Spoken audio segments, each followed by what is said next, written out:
Yeah, she's on vacation.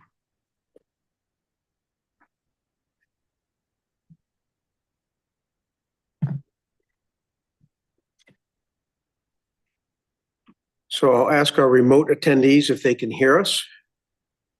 I can hear you fine. We can hear you.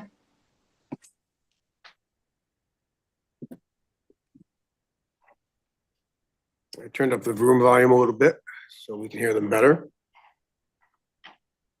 That's amazing. So far, so good. Mr. Chairman, I believe you can start the meeting. Okay, very good. Welcome, everyone. I'm going to call the meeting of the Town of Newington Conservation Commission for April 15th, 2025 to order. Would the recording secretary please take the roll call? Yes, Commissioner Anderson, Here. Commissioner Bashand, Here. Commissioner Conway, Commissioner Ellis, Here. Commissioner Ostrinsky, Commissioner Paskowitz. Here. Sorry, this is Greg Ostrinsky. I missed you're here, but I'm here. Okay, great. Thank you. Commissioner Paskowitz, Here. Commissioner Sadil, Here. Commissioner Wimett, Here. Chairman Zellick. Here.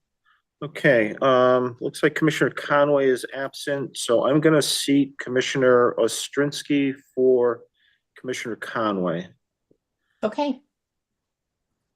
All right. Next item on our agenda is acceptance of minutes, approval of minutes from the regular meeting of March 18th, 2025. Minutes were included in our packet. Anybody have any changes, edits, additions to the minutes? I'd like to make a motion that we accept the minutes as they are. Any commissioners have anything they want to correct to the minutes? None All right, here. seeing none, I have a motion to accept the minutes. Can I get a second? Second, Commissioner Paskowitz. Thank you, Commissioner Paskowitz. All in favor, say aye. Aye. Aye. Any opposed? Any abstentions? Seeing none, minutes pass unanimously. Moving on to item 4, public hearing. This is for application IW-25-2.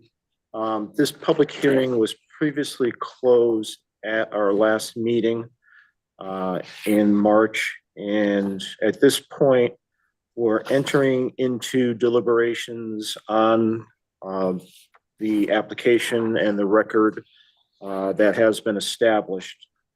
At this point, we will not be accepting any more testimony. The last remaining items from the prior meeting were an update to the final site plan, Chris. The applicant had agreed to a few suggestions from REMA.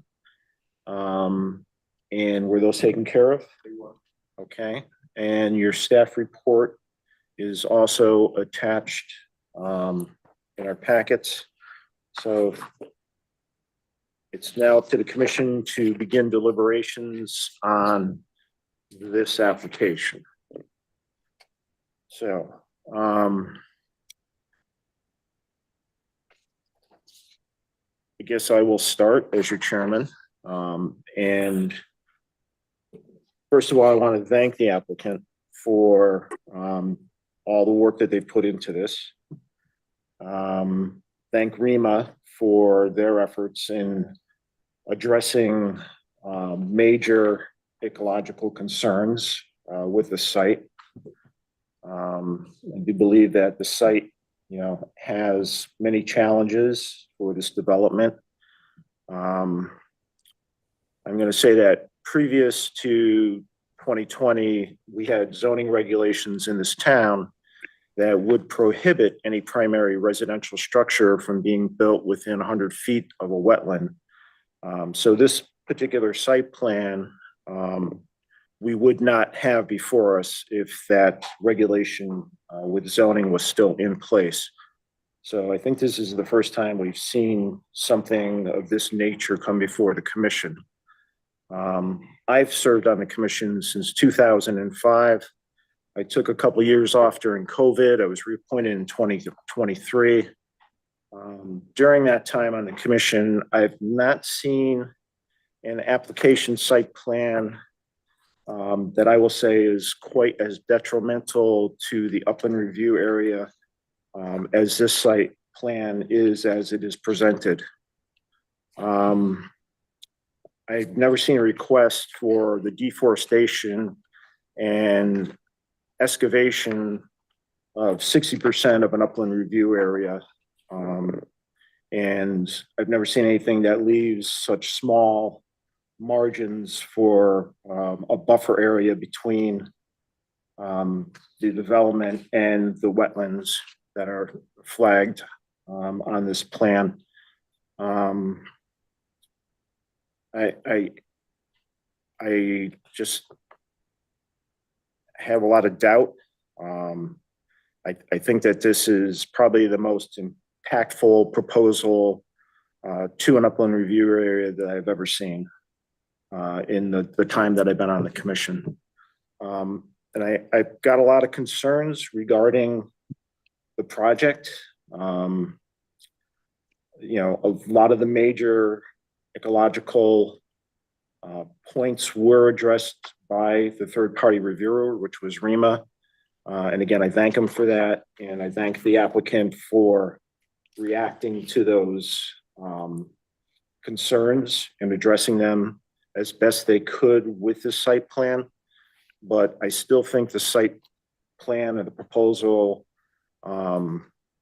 is too invasive and destructive to the upland review area. And the concerns that I had a hard time, you know, putting these all together. But when I got Chris's letter regarding the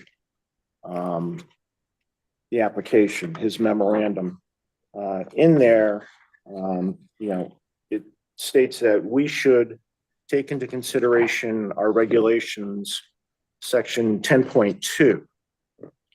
So after reading this, I framed my concerns around each of the points within section 10.2. And I'm going to go through these one by one.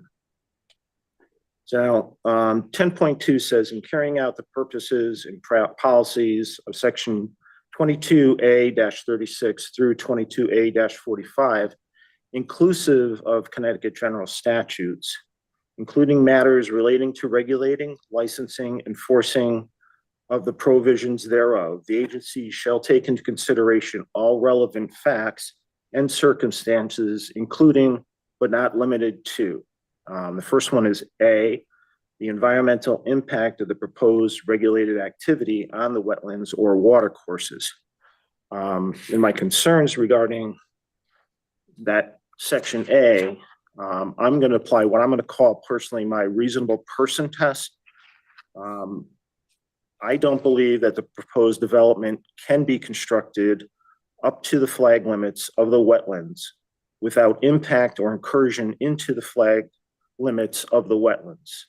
The proposed activity clear cuts and eradicates 60% of the upland review area right up to the flagged areas. Even with strict oversight during construction phase, it is reasonable to assume and probable that the wetlands will be unintentionally disturbed. Post-construction, snow removal and chemicals used to treat surfaces during inclement weather remain a concern. The buffer area at the southeast road terminates with only a 15-foot buffer from the road to the wetlands as flagged. Snow plowing in a straight line down that road would most likely force snow and contaminants off the roadway and into the insignificantly sized buffer area, allowing for the entry into the wetlands of contamination and materials, foreign materials into the wetlands. So that's my concern regarding A. The second part of this would be the applicant's purpose for and any feasible and prudent alternatives to the proposed regulated activities, which alternatives would cause less or no environmental impact to the wetlands or water courses. Such alternatives may include low-impact development techniques. All right, so regarding feasible and prudent alternatives, that would be to push the area of the proposed activity away from the flagged wetlands and to increase the buffer area to a size that would provide resiliency and sustainability in both the short term and the long term post-development. However, this site is not suitable for the proposed development due to the central wetlands. The site has many challenges. There's runoff from the steep slopes, there's seasonal flooding, and the central wetlands result in a site that is not suitable for the proposed development. The proposal is, in my opinion, an overdevelopment of the site with a site that has limited buildable land. It equates to an unreasonable use of land as requested and is not prudent or feasible. Section C, the relationship between the short-term and long-term impacts of the proposed regulated activities on the wetlands or water courses and the maintenance and enhancement of long-term productivity of such wetlands and water courses. My concern was that the plan was designed using 100-year storm water projections, which are the current BMPs, but as seen in the last year, there's been an increase in the 500 and 1,000-year storm events.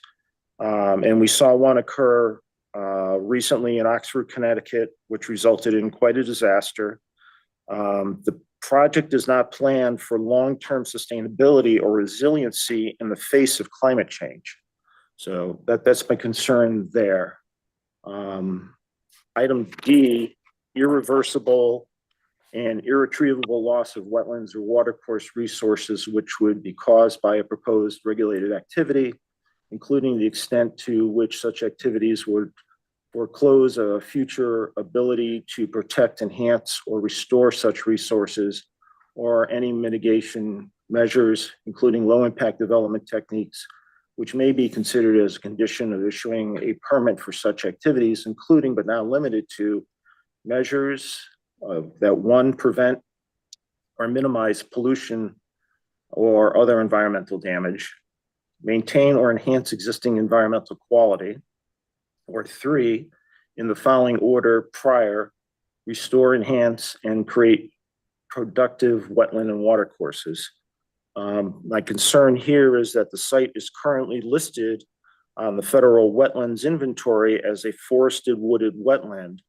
The proposal to eradicate 60% of the upland review area would change the character and classification of the wetland. This would cause a protected buffer to the wetlands to become an urban scape. Eradicating the 100-foot buffer of wetlands, or excuse me, of woodlands, and replacing it with a narrow 15-foot row of plantings will not protect the wetlands from an urban development that has daily human activity. Item E, the character or degree of injury to or interference with safety, health, or reasonable use of property which is caused or threatened by the proposed regulated activity. With this one's, with regard to safety, we've heard from the public, we've heard from the town staff, we've heard from the wetland soil scientists and the federal wetlands inventory that the site is prone to seasonal flooding. The proposal creates a pinch point between buildings 16 through 20 and buildings 21 through 38. This corridor is where normal flooding would run off from the property onto Kitts Lane and cause road flooding. The plan calls for snow storage in this flood corridor. Given the steep slope to the east, the seasonal flooding, the possible impeding of water flow by snow piles, combined with increases in the 500 and 1,000-year storm events, I'm fearful of public safety issues created by the development. The project is designed on 100-year storm events and does not consider resiliency or sustainability needed to withstand climate change events. The perfect storm could potentially place residents of this development in harm's way. And then item F, impacts of the proposed regulated activity on wetlands and watercourses outside of the area which the activity is proposed and future activities associated with or reasonably related to the proposed regulated activities which are made inevitable by the proposed regulated activity and which may have an impact on the wetlands or watercourses. With this one, this is more of a loose end for town engineering going forward, because outside of that area, there's the concern of the flooding on Kitts Lane. This was mentioned during the hearings, but a resolution by town engineers needs to be addressed for both the current flooding and any possible surges that may result post-development in light of recent 500 and 1,000 year storms. And then the last item I want to address, what's not listed under 10.2 is in our regulations, we have section 6.3, which is the protection of vegetative buffers. And I don't believe that the proposed activity complies with the spirit or intent of our regulations. The best protection for wetland is a natural buffer area. Any type of maintenance plan, they are fallible. A substantial biodiverse natural buffer is the best protection for the wetlands. And again, applying the reasonable person test. I don't believe that the narrow margins proposed by the buffer areas, I believe they're too small to protect the wetlands in perpetuity. Those are my comments, and I'll open it up to other commissioners. Commissioner Paskowitz. Yes, Chairman Zelk, thank you. You've touched on a lot of points. I don't know where to start, but I will.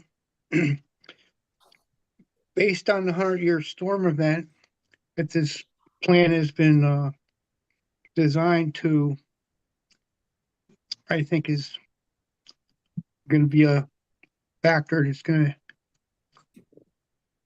possibly cause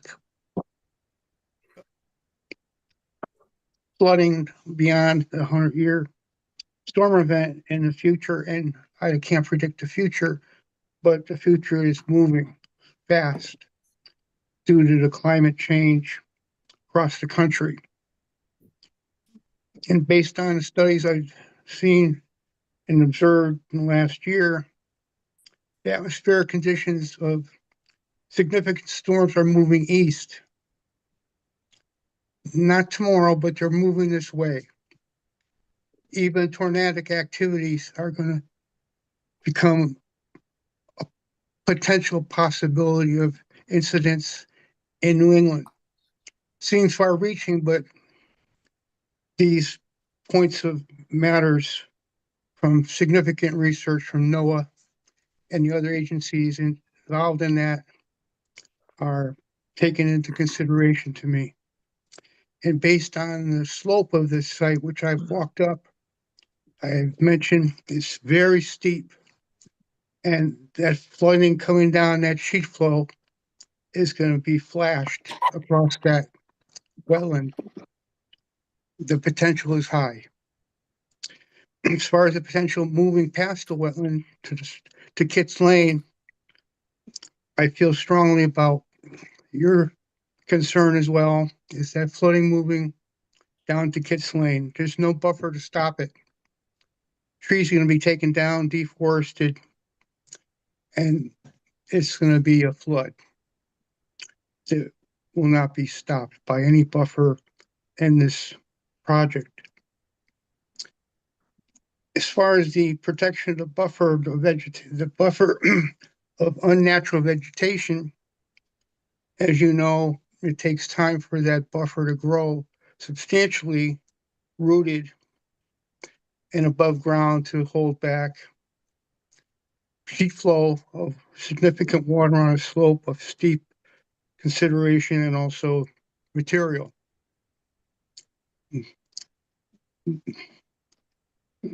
Those are the points I have now to just bring to your attention on what your concerns are. Thank you. Okay, thank you, Commissioner Paskowitz. Other commissioners? Nobody else has their hand raised.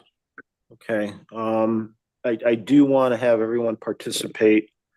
So I will just, go around and poll each of the commissioners. Because I think we owe it to the applicant. We did spend an awful lot of time on this. They put an awful lot of work into this. And I want to give them every consideration that we possibly can. So I'm going to start with Commissioner Bashat. Do you have any comments, concerns,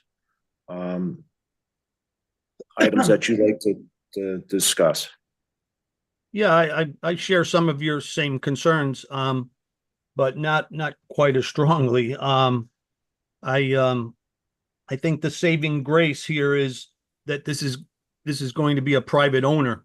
So if something goes wrong, if it's causing flooding or if it's damaging their own property, that's on them. It's not, this would be different. I'd feel different if this was if we were going to build single family homes and turn them over to a bunch of private other individuals. So because this is a single entity is going to own this, whether it's this developer or he sells it to someone else, it's always going to be one owner. So they are going to have, carry that responsibility. I'd be a little more concerned about impact to the wetlands if it was a more productive wetland, like a vernal pool or a amphibian breeding pool. And yes, we've encroached a large percentage of the upland review area, but most of it, the vast majority of it is downgrade. So it shouldn't have a gravitational influence. In other words, water's not going to flow uphill or contaminants from the properties, whatever, it's going to wash down. So, and then finally, I'd be concerned about the overall with all that impervious surface, what it does to the town storm system. But I'm assuming that the town has reviewed this and they've accepted it. So I do share some concerns, but like I said, because it's a single owner, if something goes wrong, it's going to be on them. I'm talking about physically wrong. I don't, I'm not too concerned about impact to the wetland, because again, it's not as productive of a wetland as we've seen in other cases. That's all. Good. Thank you, Commissioner Bashat. Commissioner Ellis, any comments? I recognize that you have some very good points there. However, I don't have anything else to add to them. I'm a novice at this, and I'm not really experienced to bring much to the table at this point. But I thought the issue with the snow, well, I don't see the 1,000-year event necessarily being a reality there. The snow could become become a dam there. I do see that. There were, flooding conditions. We had a very wet spring last year. It was horrible. So other than that, no, I don't have a lot to offer. Okay. Thank you, Commissioner Ellis. Commissioner Ostrensky, any comments, concerns? Hey, so I came into this a little after it had already begun, so I had to look back and kind of see some of the initial changes. For me, one of the big things is that it's a groundwater fed wetland without a ton of storage. So generally by removing that ring road, it did a lot to allow free groundwater flow from upgradient into the wetland. In general, it looks like the wetland itself does not have a lot of storage, and so large storm events, I'm not sure, are changed all that much compared to how they were previously, or how they are now versus after the development is constructed. So that is the one thing that concerns me, is that pinch point. In general, the applicant did a ton of work to make this to prevent disruption to the wetland, and I really appreciate that. And yeah, generally, I think a lot of work went into this, and having done construction myself, I trust that the applicant will do what they can to prevent destruction to the wetland. Okay, thank you, Commissioner Strinsky. Move over to Commissioner Anderson. I mean, so from my point of view, the buffer has always kind of annoyed me because it just seems very, very close to the wetlands. I'm thinking about a project that I worked at and I think it was in 2002 over in Middletown, Sonoma Woods. And, you know, we had company I was with, we had a similar plan and, you know, Middletown gave us the same spiel of, you know, we need to have this buffer, vegetative buffer. I mean, one of the things that these places being so close, it's, you know, you'd have obviously the flooding issue. I also worry too, like something like this where you have these little patios on the back, how much litter is going to be going from these patios right straight into the wetland? That being said, I will say, as a developer, you've done a tremendous job taking, you know, these environmental impacts into consideration. Okay, thank you, Commissioner Anderson. Commissioner Siddell. Thank you, Mr. Chairman. You brought up some very valuable points, as did Commissioner Paskowitz, but I'm not a hydraulic engineer, but the opinion of our consultant weighed very heavily in my decision. I think the applicant has been very accommodating and incorporating all the suggestions of our consultant, Rima Associates. And I think given the quality of condition of that land as it is right now, and the amount of work taking out that loop road around the perimeter of the development went a long way, among other changes. I think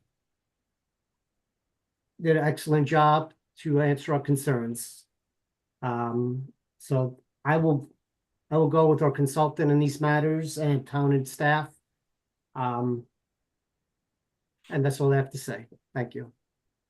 Okay. Thank you, Commissioner Siddell. Commissioner Wilmette.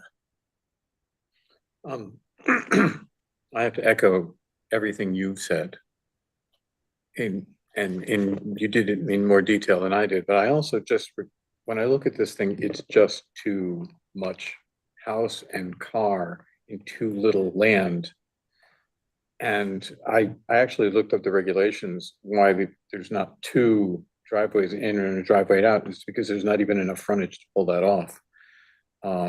The concept that there's going to be parking underneath these buildings aren't even big enough to fit an average car length. So they're going to have to park those cars on the street all the way around, and there's going to be 80 cars because there's 40 units. And if somebody has a party, there'll be even more than that. That's a lot of non-permeable space, and I just don't see how it can work without. It's just a lot of house and car in very little space. This is barely big enough to make a parking lot, not even, and then you're just talking about like putting houses above it. What else is it? And my other objection is, in order to get around all of the drainage problems, there's going to be so much drainage plumbing that it's going to be almost impossible to maintain, especially with all of the encroachments with the housing and the runoff from the cars and I just don't see how. It's just far too concentrated as far as I'm concerned. I also think it's sort of a bit of a public safety hazard, just having one entrance and one outlet. And the business of having these turnarounds for the fire trucks, I do not see the chairman of the fire department looking at that and liking it. Okay, thank you, Commissioner Wilmette. Any other comments from commissioners? Commissioner Conway hasn't been heard from. Is she online? She tried to get on. She She emailed me. She said she's having technical difficulty. Oh, she does appear to be on. Because I've already seated Commissioner Ostrowski in her absence. Late, so I will defend your seating of Commissioner Ostrowski in that regard. Okay, what time did she join the meeting? I don't know how to tell you that. All right. I'm sure this records that. I'm sorry. Do we see her? You don't see her, do you? Commissioner Conway, at what point did you join the meeting? Because we've already kind of gone through comments by other commissioners.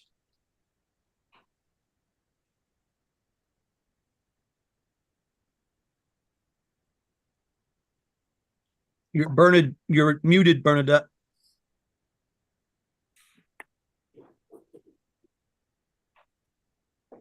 All right, Commissioner, all right, there you go. We can hear you now. Oh, So the question was, at what point did you join the meeting? yes, I apologize for my technical difficulties that I've been having this evening. My apologies for that. It was after the meeting was already in progress, and I did listen to concerns. I believe Commissioner Ostrowski was already seated at that point because I wasn't here at the beginning. Okay. I'm going to say it was probably 7:10 or so. Did you hear all the commissioners' concerns? I started. I And then believe I we- did, yes. Okay, all right. So I I had have no seated- problem with you keeping Commissioner Ostrowski seated. Okay. But with that said, I still would like to hear from you if you have comments regarding the applicant or the application rather. Yeah, I've had concerns all along, and I share many of the same concerns already discussed this evening. And by the other commissioners, I don't want to be redundant with all of them. But my concerns to the impacts of the upland review area, the wetlands are valid for me. And although I do appreciate all of the changes and accommodations that the applicant made. Okay. And Chris, I'm doing my head count here and I just want to make sure that we don't have any regular commissioners that were absent, right, before I seated Commissioner Ostrowski. With Commissioner Conway's late arrival, the only absentee is Commissioner Morris. Right, who's an alternate. Okay. All right, I'll let Commissioner Ostrowski remain seated. I don't want to give the appearance of, trying to do any type of vote counting or anything. And again, I'm trying to be as fair as possible to the applicant and getting as much comments as I can from all of the members of the commission. So one last time, are there any other comments by commissioners regarding the application? All right, Chris, is the application complete? We have a complete application? Is as complete as he can be to this point, yes. Okay, very good. All right, then with that said, are the commissioners comfortable with going to a vote on a motion to approve? I would make the motion to approve. All right, I'm gonna let Commissioner Wilmette read the motion into the record. Application IW 25-2 to construct a 40-unit residential product and adult and associated infrastructure within the upland review area at 220, 226, 244 Kitts Lane. Applicant owner contact Patrick Snow, Kitts Lane Apartments LLC, formerly known as 220 Kitts Lane LLC, 226 Kitts Lane LLC, Kitts Lane Small Parcel LLC, Kitts Lane Large Parcel LLC. This is reapplication of IW 24-13. This is a motion to approve the application with conditions. Move to approve the application IW 25-2 at 220, 226, 244 Kits Lane with the 10 standard conditions per section 11.10 of the regulations and any other conditions as the condition may require, as properly motioned and approved. Any other conditions the commission may wish to impose should be discussed and added to the 10 standard conditions. Now, do I read the motion deny also? We don't seem to have consensus on motion to deny. So we're gonna just go with the motion to approve. Okay. All right. Can I get a second on the motion to approve? Second. Second from Commissioner Anderson. I'm gonna do a roll call vote. Sue, if you could read the roll, we'll have the individual commissioners vote so that we have a clearly established record. Okay, no problem. Commissioner Bashand, Yes. Commissioner Ellis, Yes. Commissioner Ostrowski, Yes. Commissioner Sadell, Yes. Commissioner Wemett, No. Chairman Zellick, No. Commissioner Anderson, Yes. Commissioner Paskowitz. Abstain. Okay, Okay, the motion passes yes. with a majority vote. Okay. All right, that ends item number 4. We'll move on to public participation on non-agenda items. Any member of the public wishing to speak, please come forward. Okay, we don't have anyone in the room. Anybody online, Chris?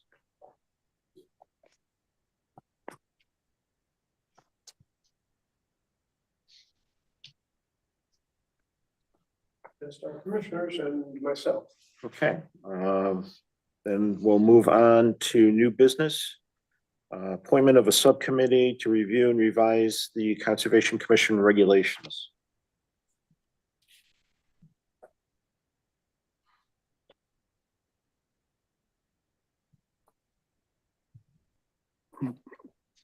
Don't even jump at once. Sorry.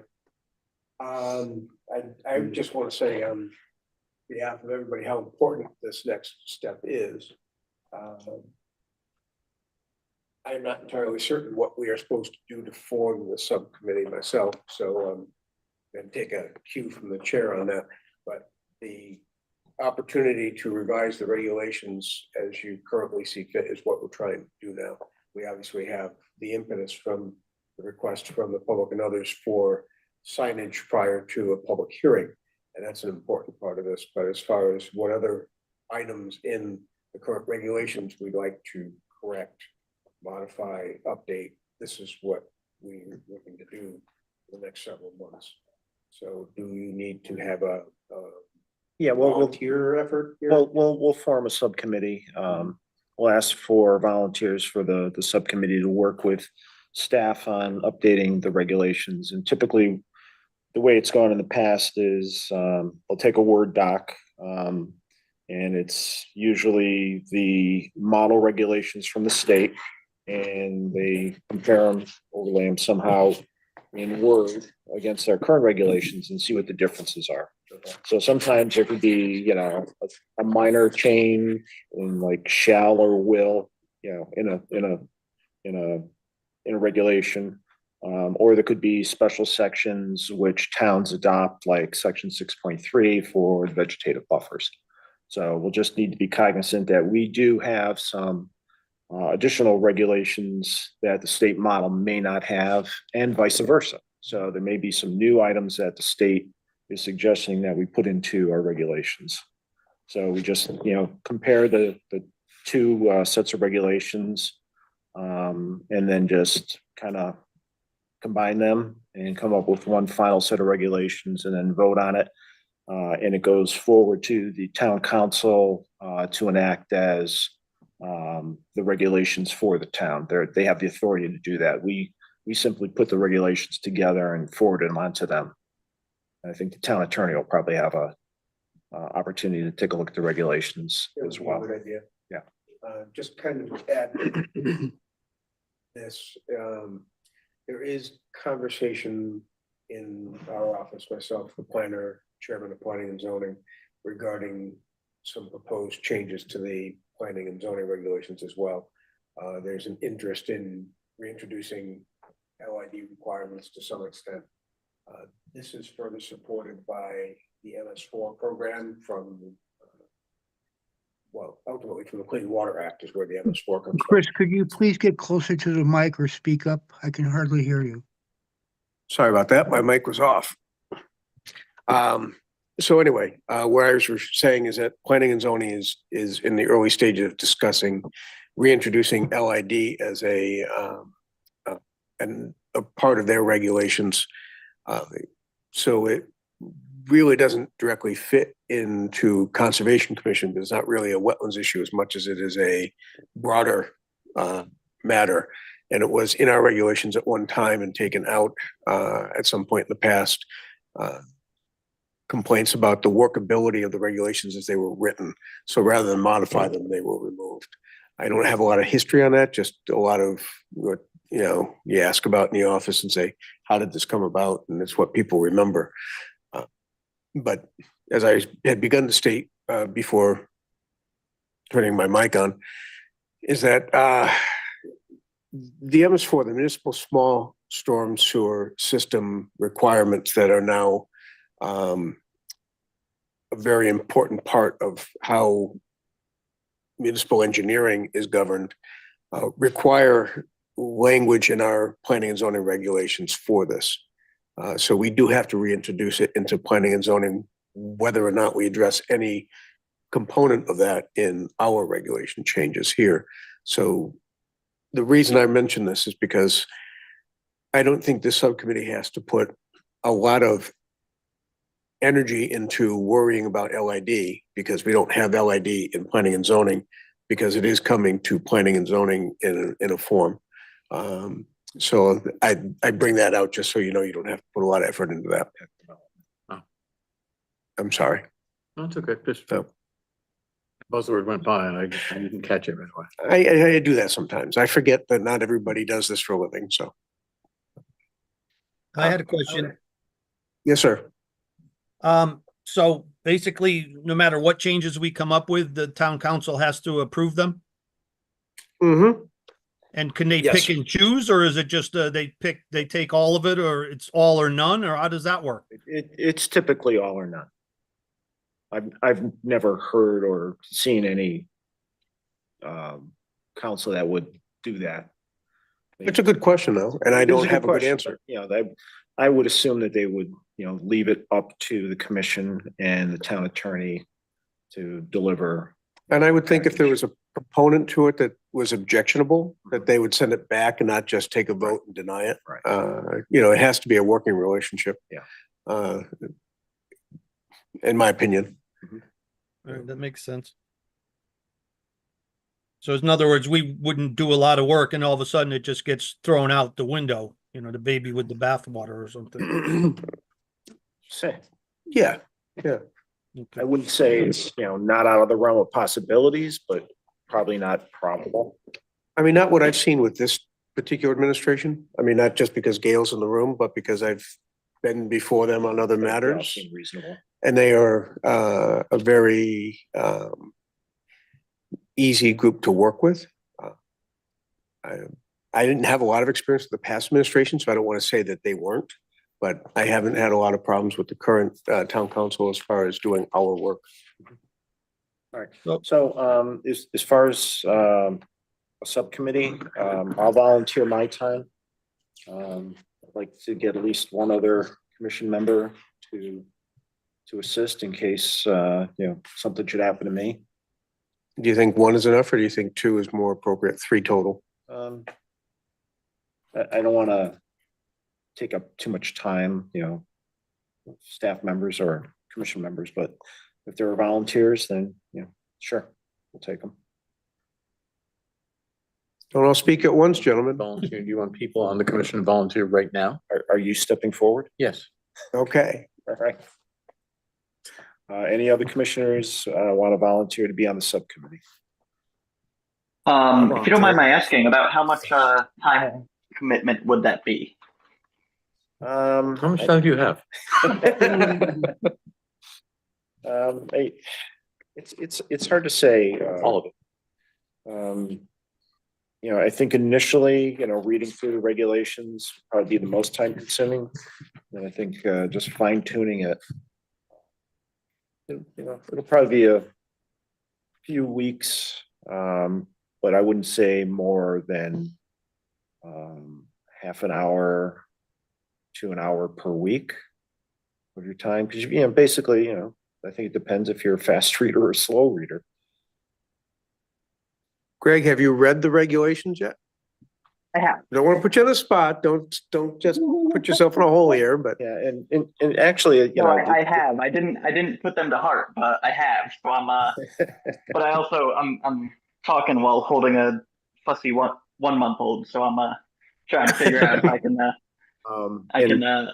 spare the time. Yeah, which I will say, if it's reading through the regulations, I would like to volunteer if anyone else wants to go ahead of me. Feel free. I don't want to. So I did have Sure. Commissioner Anderson raise his hand and I would volunteer. and Commissioner Anderson, you've sat on other commissions before. Have you gone through regulations like this? You have? Yep. Okay. So we've got 2 volunteers that are experienced. So if you want to sit this one out, Greg, I appreciate your stepping up. Commissioner Anderson does have experience doing this, so it might go a little quicker. If you don't No, mind. that sounds perfect. Yeah, for sure. Okay. All right. So I think we have our subcommittee of Commissioner Anderson, Commissioner Omet, and Chairman Zolik. I mean, we'll all talk about it, right? Openly, we don't have to have special meetings for that, correct?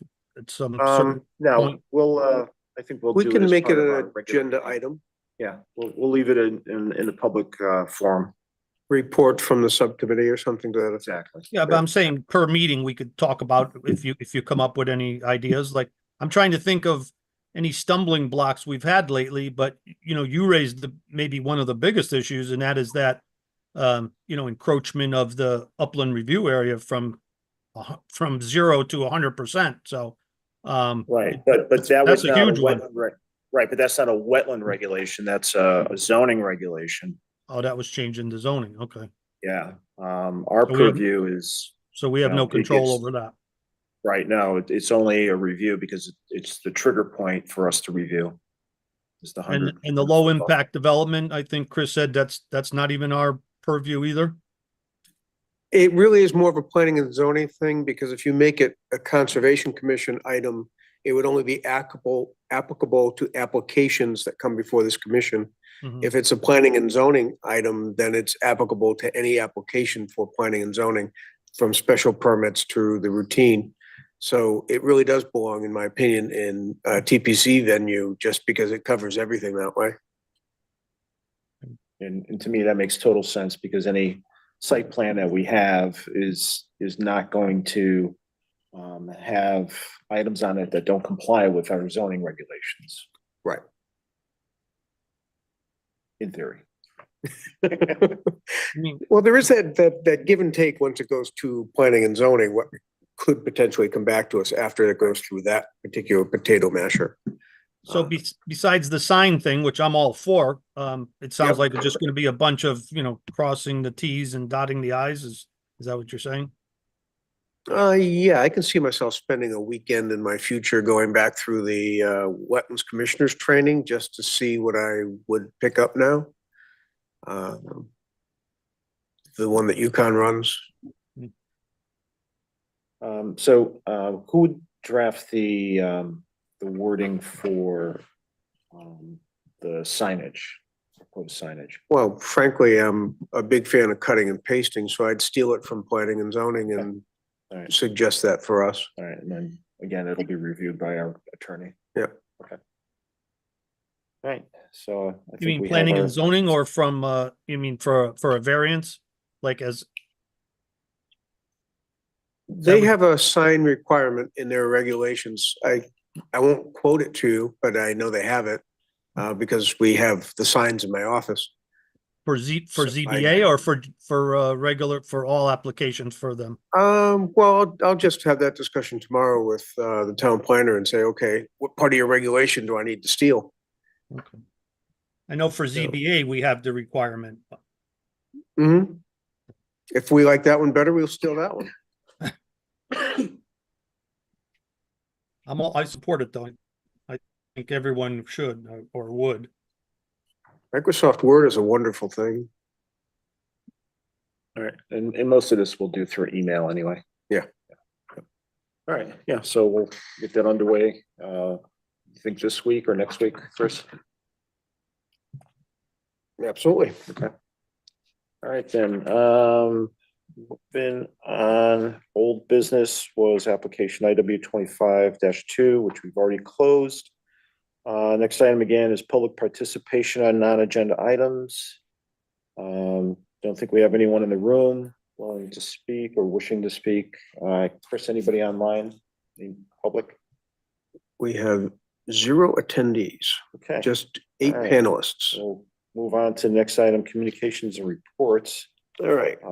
Town council liaison communications. Want to cover that one first? We'll let you get that on the record when you get up to the mic. Remember to turn the mic on. It's green. Oh, okay. Gail Draco, just 2 things, I mean, very minor. One is that, for the town budget, tomorrow is a special meeting that, the intent is, I think, to get more input from the public.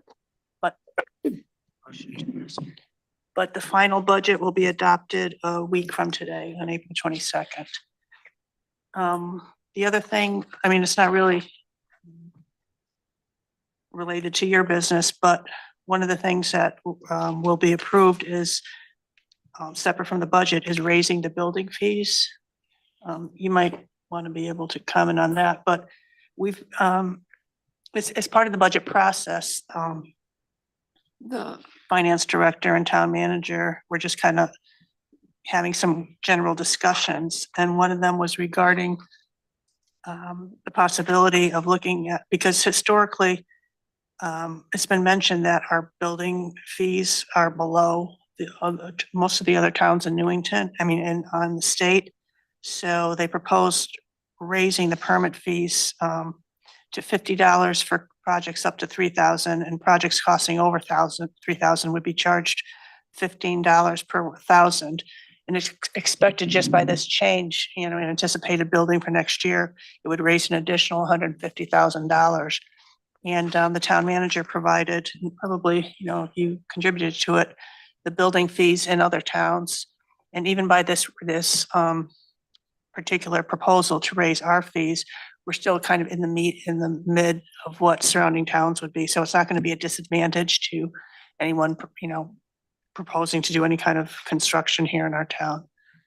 Do you have anything more to add to that, or? No, I think you covered it fairly well. Okay. That's all I have from the town council, but can I just say something else?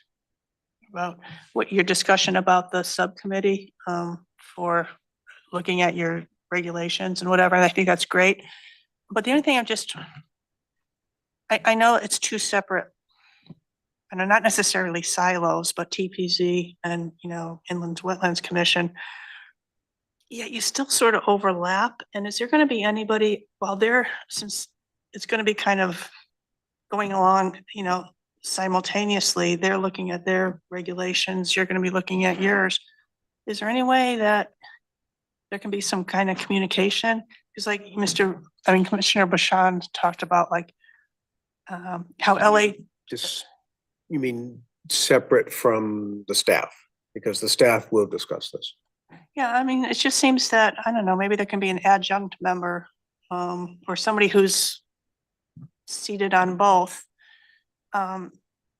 Because you mentioned today, like encroachment on upland review or the LID. I mean, that's important considerations for you as well as for TPZ.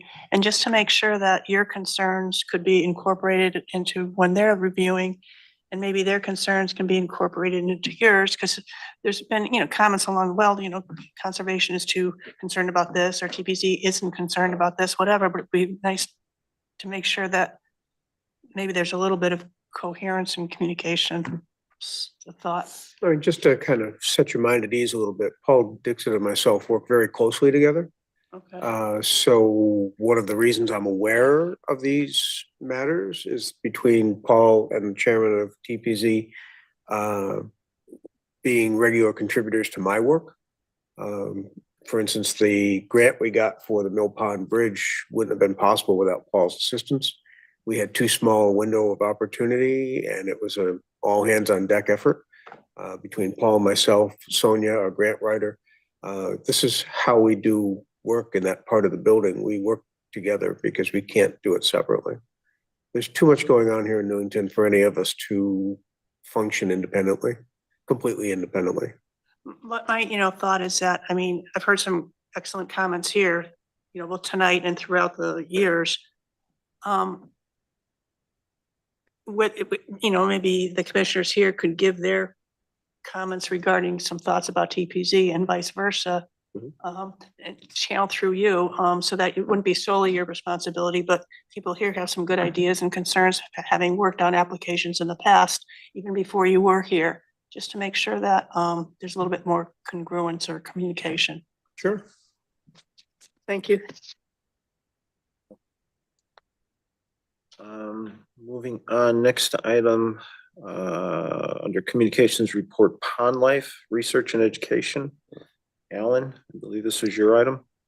Yes, Well, Jeff, perhaps thank you. before Alan speaks, Well, hold on, Alan, go ahead. let me do mine because part of mine addresses part of Alan's. Oh, okay. All right. Oh, that sounds terrific. Thank you.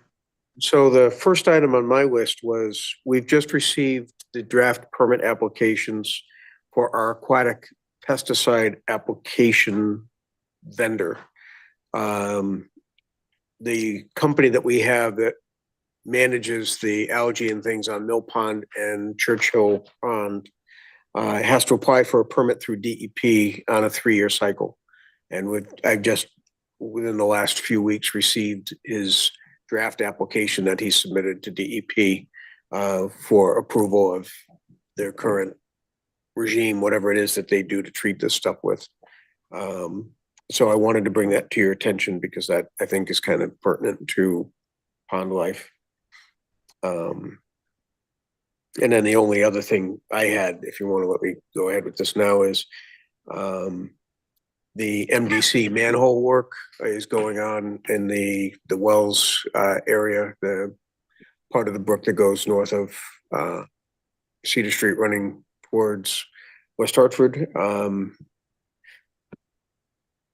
It's on our webpage. If you haven't already seen it, I think I had Nikki forward it to the whole commission. So you should have all seen the email blast from MDC about that.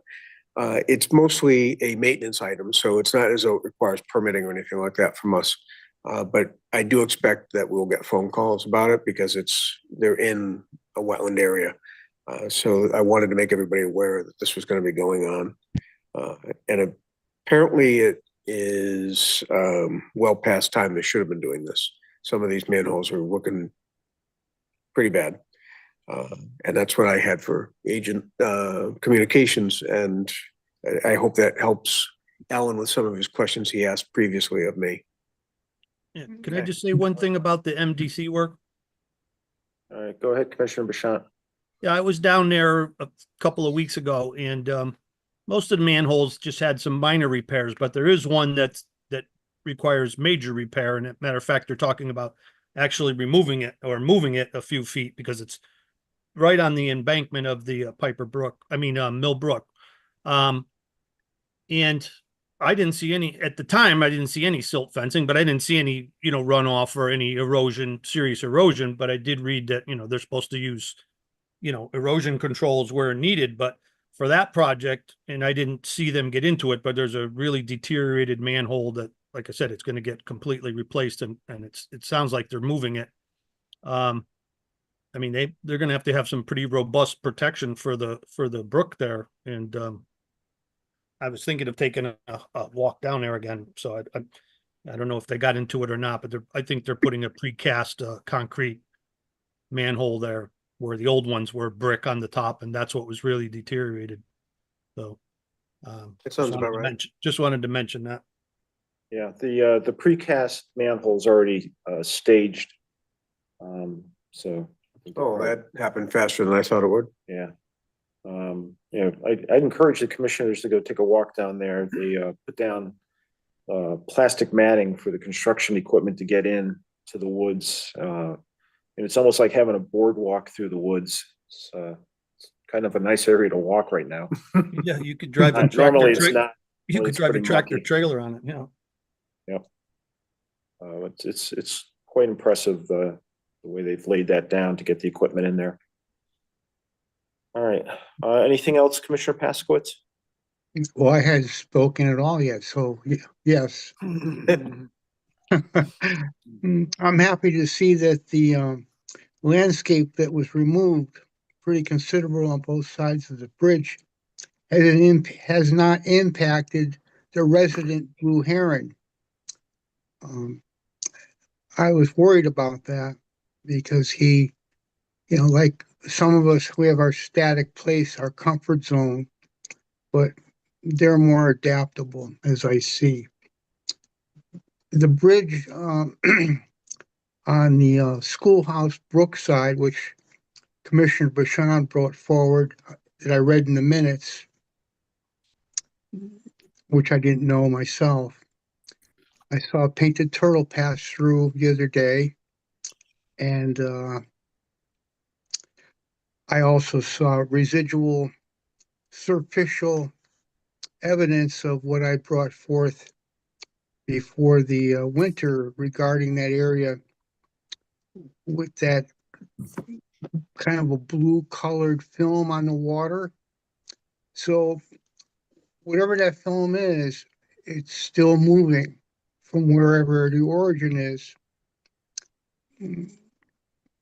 That's all I have to say about that film. I want to thank Chris for moving forward on the proceeding with the research on the application of some products to Mill Pond to help reduce or diminish the algae. I happened to run into a woman in a store a couple of weeks ago who's on a pond commission in Massachusetts. And I mentioned this algae bloom to her, and she said it's getting very, very prevalent in her area, which is has a considerable amount of ponds in it. It's also spreading up towards Canada and across the western ponds. So for whatever reason, this is increasing. So I asked her, what do you do, or what's being recommended on your ponds in your area? And she told me they've been planting lavender around the shoreline, and that's helping reduce it. And there's also some type of stone, some type of Asian stone. I don't have it in front of me, that they've been laying down like almost like riprap. And there's a chemical reaction coming out of the stone that helps reduce that algae bloom. So I just thought I'd bring that out as an organic method other than the chemicals. That's all I have to report. Thank you. Okay, thank you, Commissioner. All right, anything else for communications before we close that item, Chris? Not from me, and I'd say no. All right, any closing comments from commissioners before we adjourn? All right, seeing none, motion to adjourn. So moved. Motion from Commissioner Lamette, Second. second from Commissioner Ellis, all in favor? Aye. Have a good night. Good night. Thanks, everyone. Actually, I think we should just dissolve the wetlands commission altogether, since that was the last one.